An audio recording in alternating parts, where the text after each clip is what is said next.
యెహోవా ఆ పగలంతయు ఆ రాత్రి అంతయు ఆ దేశము మీద తూర్పు గాలిని విసరజేసెను. ఉదయమందు ఆ తూర్పు గాలికి మిడతలు వచ్చెను. కాబట్టి ఫరో మోషే అహరోనులను త్వరగా పిలిపించి, అప్పుడు యెహోవా గాలిని త్రిప్పి మహాబలమైన పడమటి గాలిని విసరజేయగా అది ఆ మిడతలను కొంచుపోయి ఎర్ర సముద్రములో పడవేసెను. ఐగుప్తు సమస్త ప్రాంతములలో ఒక్క మిడత అయినను నిలువలేదు. నిర్గమకాండము 10వ అధ్యాయము 13, 16, 19 వచనములు. గడిచిన కాలంలో క్రూరుడైన ఫరోతో తన ప్రజల కోసం దేవుడెలా పోరాడాడో చూడండి. మహాబలమైన పెనుగాలులు ప్రజల విమోచనలో పాలు పంచుకున్నాయి. ఆ బ్రహ్మాండమైన దేవుని బల ప్రదర్శనలో గర్విష్ఠులైన ఐగుప్తు ప్రజల అహంకారం మీద దేవుడు చివరగా ఒక చావు దెబ్బ తీశాడు. ఇశ్రాయేలు ప్రజలకి ఇలా సముద్రం ఒడ్డున తాము చిక్కుబడిపోవడం, అటూ ఇటూ తప్పించుకునే ఆశ లేకుండా ఎత్తైన పర్వతాలు, ఆ రాత్రంతా చెలరేగిన మహాబలమైన పెనుగాలులు, ఇదంతా విధి తమతో అతి క్రూరంగా ఆడే చెలగాటంగా అనిపించి ఉండవచ్చు. ఐగుప్తు నుండి విడిపించిన ఆ మొదటి విమోచన తమను మృత్యు కోరలకి అప్పగించడానికే విడిపించిందనిపించి ఉండవచ్చు. ఆ భయోత్పాతాల మధ్య ఐగుప్తు సైన్యం వచ్చేస్తున్నారు అని ఆక్రందనలు, శత్రువురిలో తాము చిక్కుకున్నామని వణికిపోయే వేళ ఆ గొప్ప విడుదల దొరికింది. పెనుగాలి ముందుకు దూకి ఎగిసిపడే అలల్ని ప్రక్కకి నిలబెట్టింది. ఇశ్రాయేలు జనాంగం ముందుకి దాటిపోయారు. ఆ అగాధంలో దిగి నడిచిపోయారు.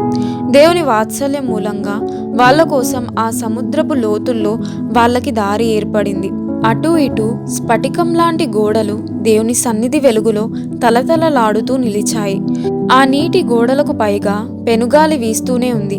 ఆ రాత్రంతా ఆ గాలి అలా నీటిని నిలబెట్టే ఉంచింది. ఉదయం అయ్యే వరకు ఇశ్రాయేలీయులందరూ అవతలి ఒడ్డున కాలు మోపే వరకు ఆ పెనుగాలి తన పనిని విరమించుకోలేదు. పెనుగాలి దేవుని పని చేసిందంటూ దేవునికి స్తుతిగీతాలు పాడారు వారు. శత్రువు అనుకున్నాడు, వాళ్ళని తరుముతాను, వాళ్ళని కలుసుకుంటాను, దోపుడు సొమ్ము దక్కించుకుంటాను. అయితే నీవు నీ గాలిని విసిరికొట్టావు, సముద్రం వారిని కప్పింది.